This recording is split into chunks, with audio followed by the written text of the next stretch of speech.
भाई heating of effect of current में सबसे पहले स्टार्ट करते हैं जूल्स लॉ से। कल पढ़ाया था आपको जूल्स लॉ। देखो जूल्स लॉ क्या कहता है, अगर किसी कंडक्टर के अंदर आई करंट चलता है और उसका रेजिस्टेंस कैपिटल आर है और ये करंट टी टाइम के लिए चलता है, तो इसके अंदर एक हीट इंड्यूस होगी जिस हीट की वैल्यू किसके बराबर होगी, H which is directly proportional to I square, directly proportional to R and directly proportional to time. जितने समय तक करंट चलेगा उतना हीट डेवलप होगी, जितना रेजिस्टेंस ज्यादा होगा हीट उतनी डेवलप होगी, और जितना करंट ज्यादा होगा उतनी हीट डेवलप ज्यादा होगी। कांसेप्ट क्लियर है भाई। कॉम्बिनेशन फॉर्मूला आप इसे किस तरीके से लिखेंगे, directly proportional to I square R T, proportionality का साइन हटा करके यहाँ कांस्टेंट आएगा 1। यह आपके पास एक फॉर्मूला बन गया हीट के लिए जिसे जूल्स ने दिया था। ठीक है जी। According to Joule's law, induced heat in a conductor is equals to I square R T. I is current, R resistance and T is time. मतलब हीट की ज्यादा डिपेंडेंसी करंट पर होती है as compare to the resistance and time. मतलब clear है जी। Heat जो पैदा होगी उसकी एसआई यूनिट जूल होगी और सीजीएस यूनिट अर्ग होगी। तो आप क्या लिखेंगे, SI unit of heat is joule and CGS unit is अर्ग, और 1 जूल इज इक्वल्स टू किसके बराबर होता है, 10 की पावर 7 अर्ग। हीट, वर्क, एनर्जी तीनों स्केलर क्वांटिटी है। अब इस फॉर्मूले का प्रूफ समझेंगे किस तरीके से फॉर्मूला है, ध्यान देंगे आप। मेरे पास जो हीट होती है वो इलेक्ट्रिक वर्क के बराबर होती है। किसके बराबर, इलेक्ट्रिक वर्क। और इलेक्ट्रिक वर्क होता है वोल्टेज इनटू चार्ज, और वोल्टेज होता है V और चार्ज होता है Q। तो हीट का फॉर्मूला वर्क के बराबर, तो heat is equal to Q into V। जब आप V की वैल्यू IR लिखेंगे और charge is equal to current into time लिखेंगे, तो आपके पास फॉर्मूला जो H का होगा वो आई स्क्वायर आर टी होगा। यहाँ प्रोपोर्शनलिटी कांस्टेंट कोई भी एक्स्ट्रा नहीं आया, तो यहाँ प्रोपोर्शनलिटी कांस्टेंट क्या था, 1। कांसेप्ट क्लियर है जी 100%। इसके बाद कल हमने बात की थी, अगर हम पैरेलल कॉम्बिनेशन में से पढ़ते हैं और फिर सीरीज कॉम्बिनेशन में से पढ़ते हैं तो किस तरीके से पढ़ा जाएगा। ठीक है जी।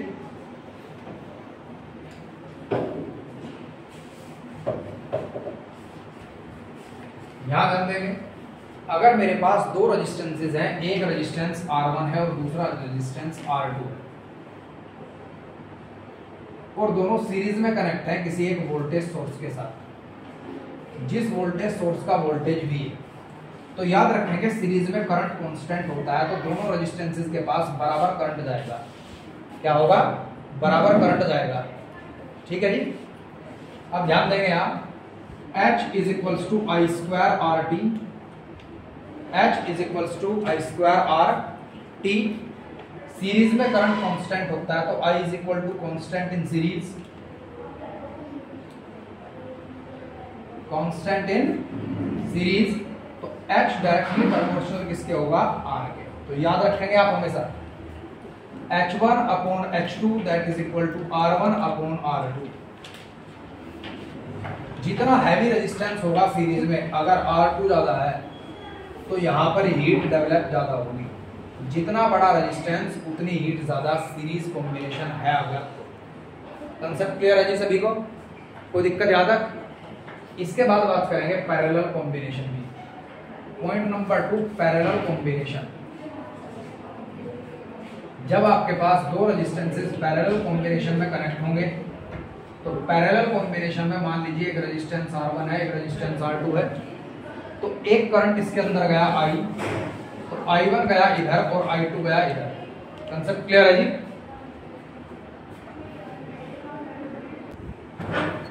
जब पैरेलल कॉम्बिनेशन होगा तो याद रखेंगे जो बड़ा रेजिस्टेंस होगा उस तरफ कम करंट जाएगा। अगर आपके पास करंट की रेशियो पूछ ली जाए तो रेजिस्टेंस के उल्टी होगी।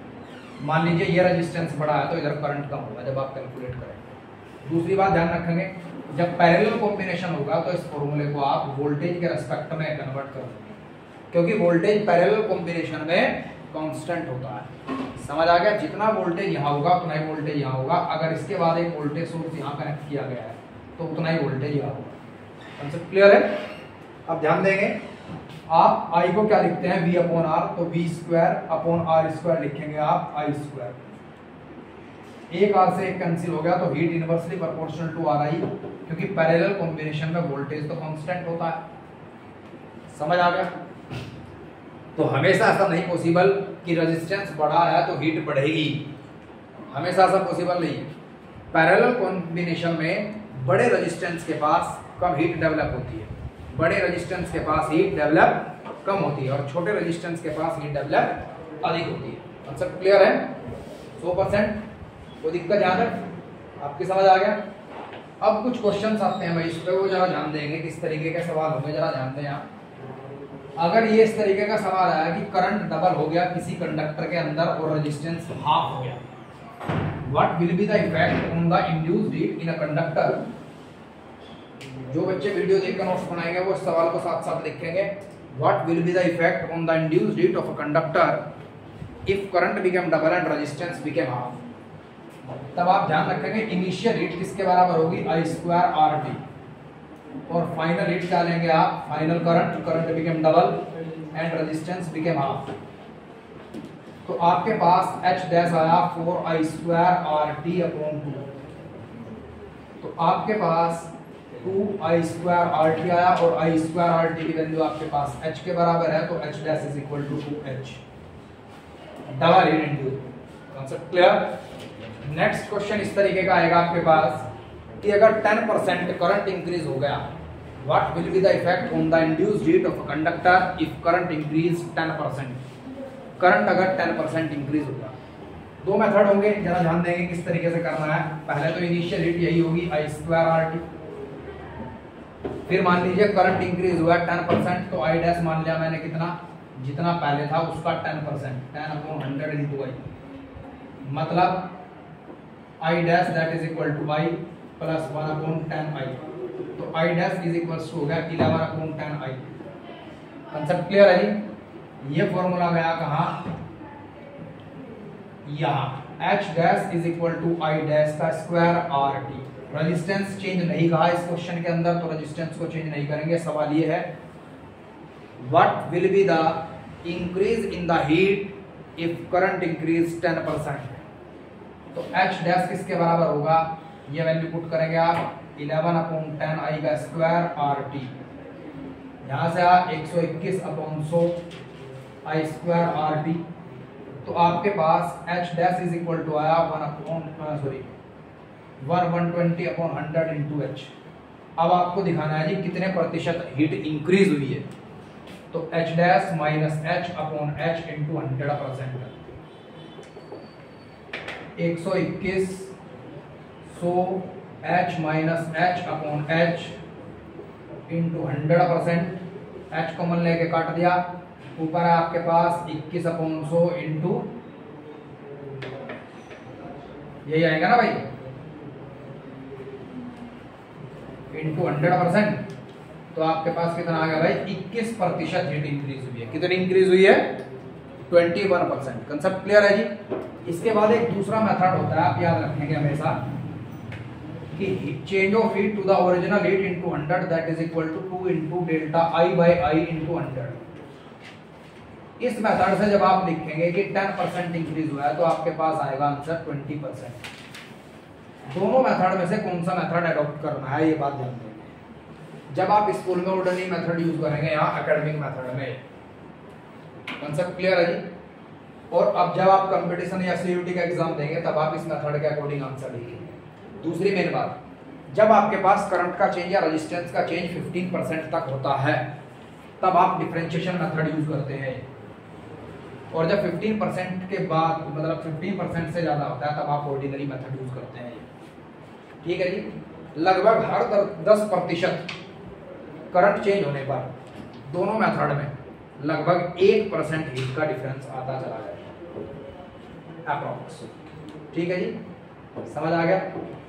तो एक बार यहाँ तक देख लेंगे सब पढ़ने के बाद। इसके बाद स्टार्ट करते हैं अभी पावर। इसका नेक्स्ट टॉपिक है जी पावर, जो आप लोगों ने कल नहीं लिखा है। अब हेडिंग लिखेंगे आप लोग पावर, इलेक्ट्रिक पावर।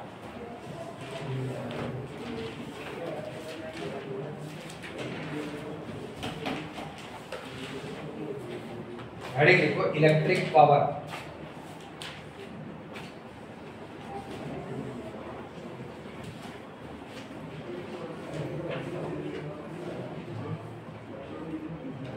देखो जी इलेक्ट्रिक पावर क्या होता है, ध्यान देंगे यहां से। Rate of doing electric work,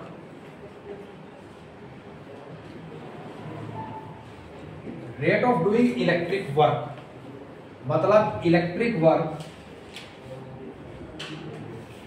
upon time is equals to electric power.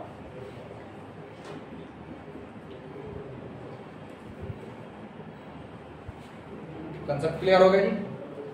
तो पावर का मेरे पास एक फॉर्मूला बना, हर बच्चे का दिमाग और दिल यहाँ हो बिल्कुल एग्जैक्ट।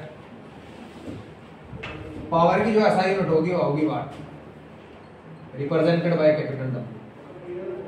वर्क की जूल और टाइम की सेकंड, तो joule per second also the SI unit of power. Concept clear हो गया, आपकी समझ आ गया। हीट के रेस्पेक्ट में पावर का फॉर्मूला हुआ इंड्यूस्ड हीट अपॉन टाइम। जब आपको हीट गिवन होगा न्यूमेरिकल में तो आप टाइम से डिवाइड करके इलेक्ट्रिक पावर कैलकुलेट कर लो, याद रहेगा सभी को। इसके बाद थोड़ा सा मॉडिफाई करो, I square R T is the formula for induced heat in a conductor. Time से टाइम कैंसिल हो गया तो आपके पास पावर का एक फॉर्मूला हो गया आई स्क्वायर आर। इस फॉर्मूले का यूज कब करना है, जब दो रेजिस्टेंसेस आपका पूछा जाएगा कि एक रेजिस्टेंस R1 है एक रेजिस्टेंस R2 है, दोनों सीरीज में कनेक्ट है, तो कहाँ डिसिपेट पावर ज्यादा होगी, कहाँ पावर लॉस ज्यादा होगा, कहाँ ऑपरेट करने के लिए ज्यादा पावर की नीड होगी। सब क्लियर। जब सीरीज कॉम्बिनेशन होता है तब करंट वाला फॉर्मूला यूज करेंगे, क्योंकि सीरीज कॉम्बिनेशन में करंट कांस्टेंट होता है। याद रखेंगे 100%, कोई दिक्कत। चलिए पहले यहां तक लिखो आप प्रॉपर इस नोट्स में, फिर इसके बाद ये भी लिखोगे, लिखो जल्दी फास्ट।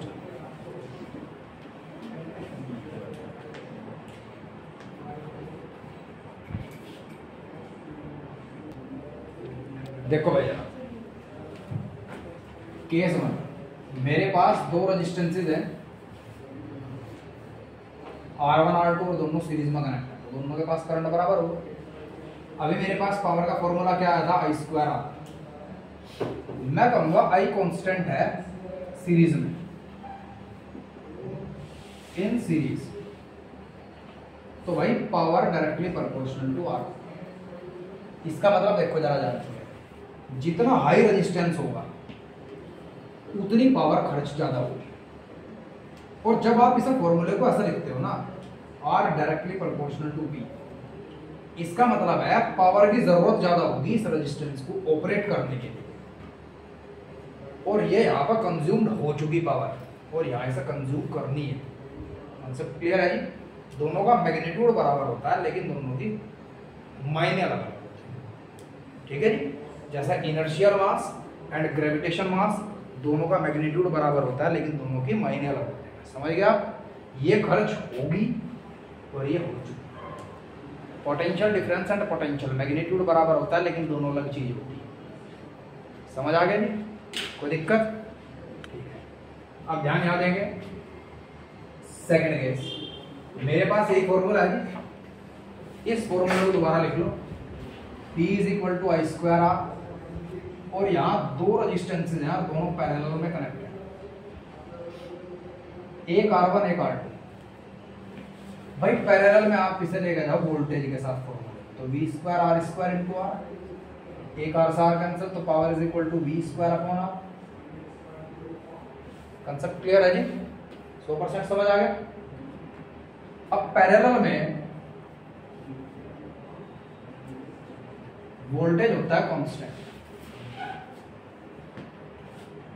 तो पावर खर्च उतनी ही कम होगी जितना हैवी रेजिस्टेंस है। क्या होगा, ज्यादा रेजिस्टेंस है तो पावर खर्च कम होगी, और पावर ज्यादा है अगर किसी चीज की तो उसका लो रेजिस्टेंस होता है। फॉर एग्जांपल अभी डिस्कस कर लेते हैं, अगर मेरे पास दो इलेक्ट्रिक बल्ब है,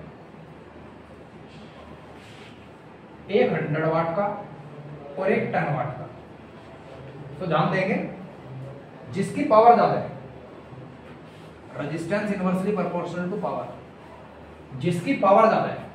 high power, what is the SI unit of power? तो हाई पावर, तो हाई पावर के कारण लो रेजिस्टेंस होगा। क्या होगा? Low resistance. तो इधर करंट ज्यादा जाएगा, तो हाई करंट होगा उधर, तो ग्लो ब्राइट, ये bright glow bright. Concept clear? आपके घर का जो कॉम्बिनेशन है, सर्किट है, इलेक्ट्रिक सर्किट, ये पैरेलल कॉम्बिनेशन है, और पैरेलल कॉम्बिनेशन में जितनी ज्यादा पावर होगी उतना रेजिस्टेंस कम होगा, इसीलिए ज्यादा पावर का एलईडी बल्ब ज्यादा ब्राइट ग्लो करता है। 9 वाट का कम और 14 वाट का ज्यादा। Concept clear? क्योंकि वाट बढ़ने से पैरेलल कॉम्बिनेशन के अंदर रेजिस्टेंस घट जाता है और करंट उस तरफ ज्यादा पहुंचता है। करंट पहुंचने से ब्राइटनेस बढ़ जाती है। या लो पावर, हाई रेजिस्टेंस, कम करंट, ग्लोडिंग। कंसेप्ट क्लियर हो गई? इसके बाद बात करते हैं सीरीज कॉम्बिनेशन का क्या होगा। पहले यहां तक लिखो सर, और ये भी आप प्रॉपर लिखोगे, नोट करके, ये नोट करके लिखेंगे आप, और दूसरा नोट यहां से लिख लो। यहां देख लो, एक सेकंड के लिए दूसरा नोट आप यहां से लिखेंगे। मैं सीरीज कॉम्बिनेशन में ले लिए 2 बल्ब, एक 10 वाट का, एक 100 वाट का। यहां तो करंट बराबर होगा, सीरीज कॉम्बिनेशन है, समझ गए ना? लेकिन ध्यान देंगे आप, सीरीज में क्या कहा था मैंने, जितनी ज्यादा पावर उतना रेजिस्टेंस ज्यादा। तो देख, high power, high resistance, current तो सेम होगा, तो ये नहीं कहोगे आपकी करंट ज्यादा होगा, आप कहोगे high potential, fall of potential, high fall of potential, fall of potential. Ohm's law ने कहा था जितना लोड रेजिस्टेंस ज्यादा होगा उतना वोल्टेज वहां डाउनफॉल ज्यादा होगा। कंसेप्ट क्लियर है जी? तो ग्लो डिम, ग्लो डिम याद रखेंगे। जब सीरीज कॉम्बिनेशन होगा, टनल का जो कॉम्बिनेशन बनाया जाता है वो सीरीज कॉम्बिनेशन होता है मोस्टली।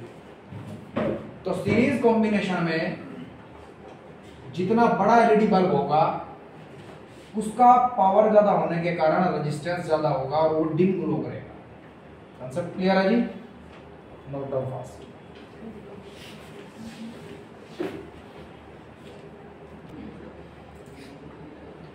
एक सवाल लिखो,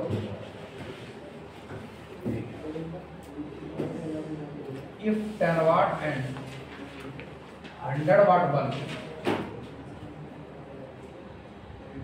both are connected in series with same voltage source,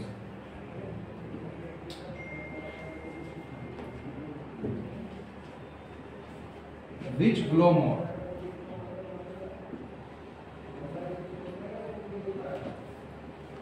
आप यहां ध्यान देंगे भाई,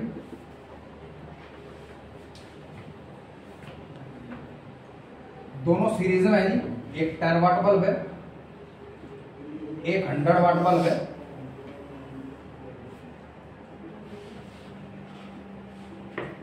दोनों सीरीज में है। मैंने आपसे क्या कहा था, आप ये फॉर्मूला यूज करेंगे, I²R, करंट कांस्टेंट होता है दोनों के पास सीरीज में, तो डायरेक्टली प्रोपोर्शनल R, या फिर रेजिस्टेंस उतना ही ज्यादा होगा जितना ऑपरेटिंग पावर ज्यादा होगा। तो high power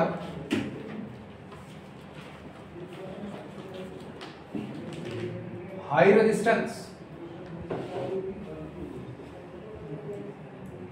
high fall of potential,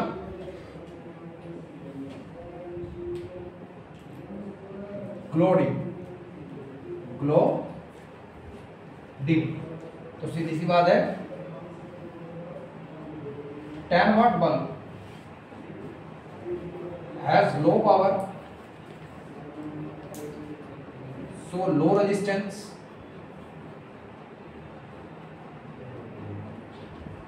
and glow bright। Note कीजिए पास, इस तरीके से आप आंसर रिप्रेजेंट करें।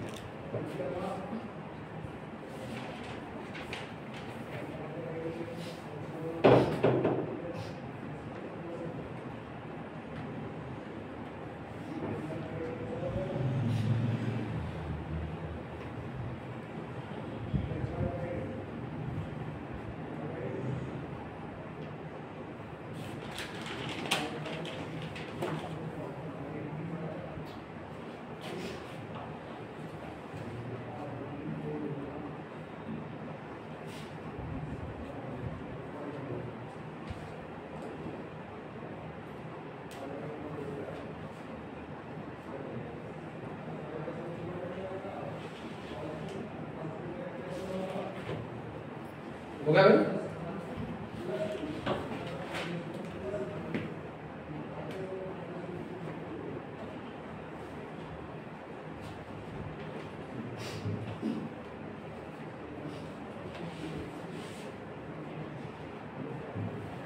रफ कर दो, रफ क्या? नेक्स्ट क्वेश्चन देखो जरा ध्यान से।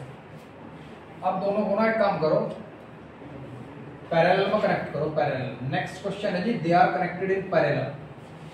तो पैरेलल कॉम्बिनेशन में आप ध्यान से देखेंगे, आप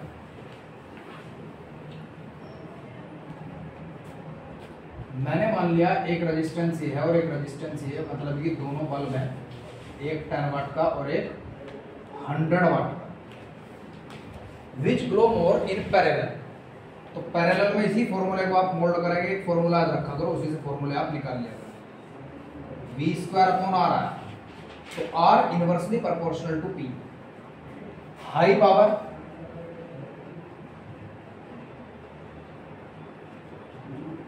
power low resistance, low resistance तो हाई करंट, ग्लो ब्राइट। बताओ जी कैसे समझ आया? बढ़िया Ishika. Since 100 watt bulb has low resistance,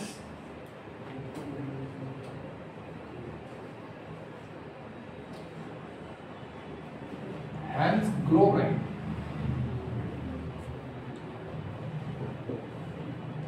तो ये पास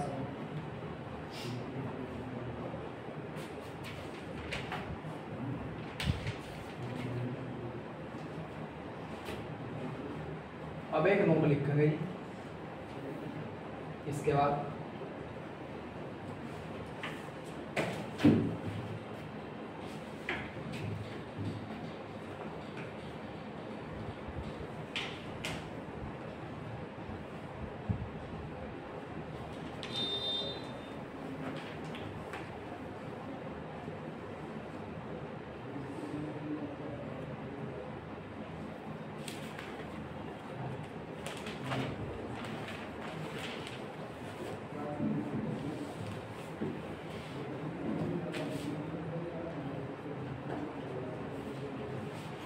देखो जी,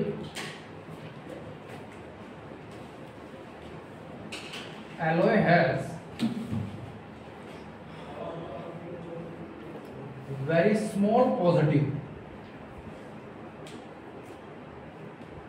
value of temperature resistance coefficient। यह आपका एक छोटा सा पॉइंट पीछे, कंसेप्ट क्लियर है जी?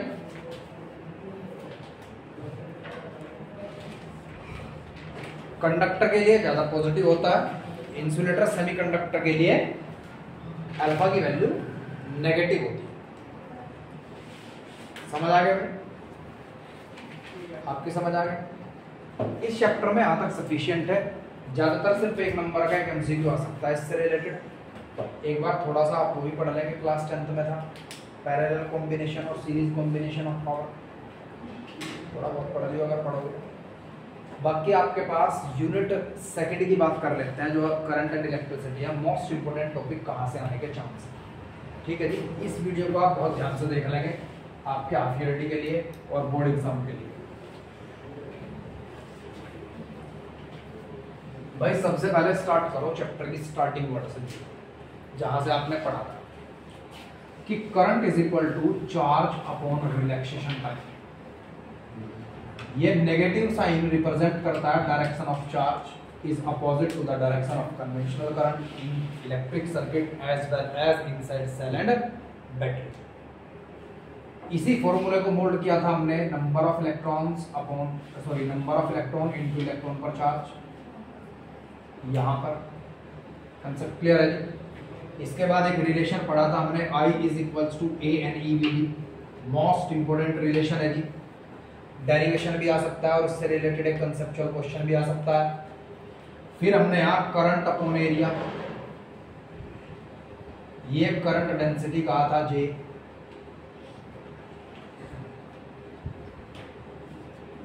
कंसेप्ट क्लियर है जी? इसके बाद और थोड़ा सा आगे चले हमने कहा कि ड्रिफ्ट वेलोसिटी बढ़ाएंगे तो इलेक्ट्रिक करंट बढ़ेगा।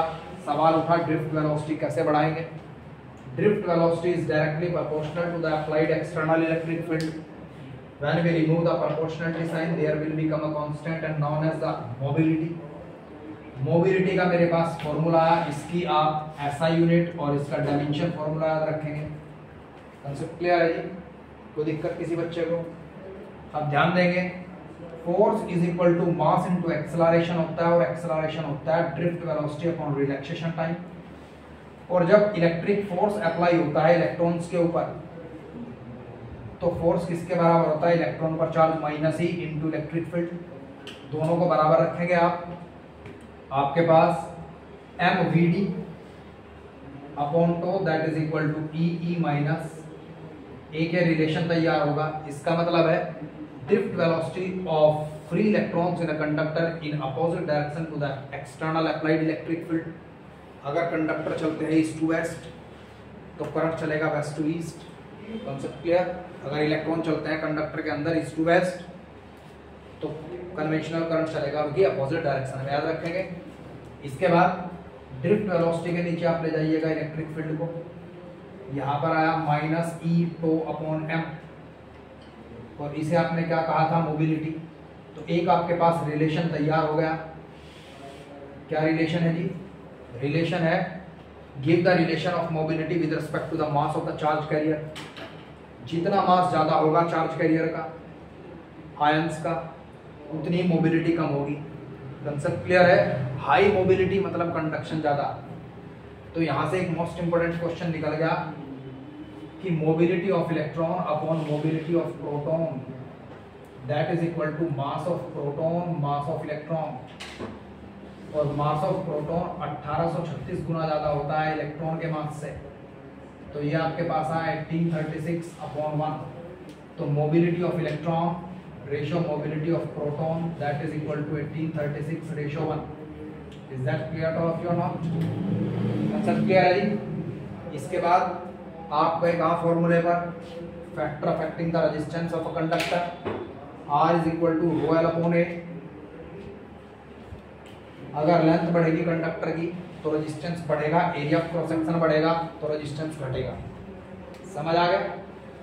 इसके बाद हम ओम्स लॉ का न्यूमेरिकल फॉर्मूला यूज करते हैं, V equal to I R. याद रखेंगे V equal to I R, not Ohm's law, it is the numerical formula.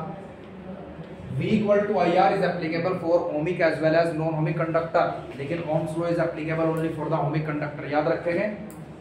अगर मैं इस फॉर्मूले को उठाऊं और इस R की जगह रख दूं तो V is equal to I rho L A. एक ये वोल्टेज का फॉर्मूला बढ़ गया।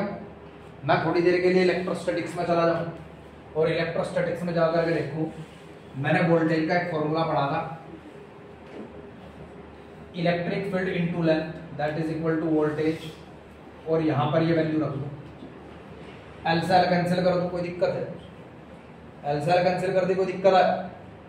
तो E इज इक्वल्स टू किसके बराबर होगा? I की वैल्यू रख दो A N E V D, A N E rho upon A से कैंसिल हो गया। अब ध्यान देंगे यहाँ, मैं E को इस तरफ ले जाऊं तो 1 upon N E rho that is equal to V D upon it is mobility. It is mobility. तो आपके पास एक मोबिलिटी का ये भी रिलेशन बढ़ गया। अगर रेजिस्टिविटी के रेस्पेक्ट में या number of electrons per unit volume के रेस्पेक्ट में मोबिलिटी आपसे पूछा जाता है तो आप ये भी कर देंगे, कोई दिक्कत है यहाँ तक? पक्का समझ आ गया? इसके बाद और थोड़ा सा अपने आप को टेक्निकली फिजिक्स में लेकर चलो, सब भूल जाओगे। करंट अपॉन एरिया, ये हो गया current density rho. Concept clear है जी? रो को क्या लिख सकता हूं मैं? रो को क्या लिखते हैं? कंडक्टिविटी का inverse. Resistivity inversely proportional to the conductivity या इनवर्स ऑफ कंडक्टिविटी। तो E is equal to J, यहां से गया 1 अपॉन सिग्मा, तो J is equal to sigma E it is the microscopic form of Ohm's law. ये Ohm's law की microscopic form है। V is equal to I R macroscopic है, याद रखोगे हमेशा।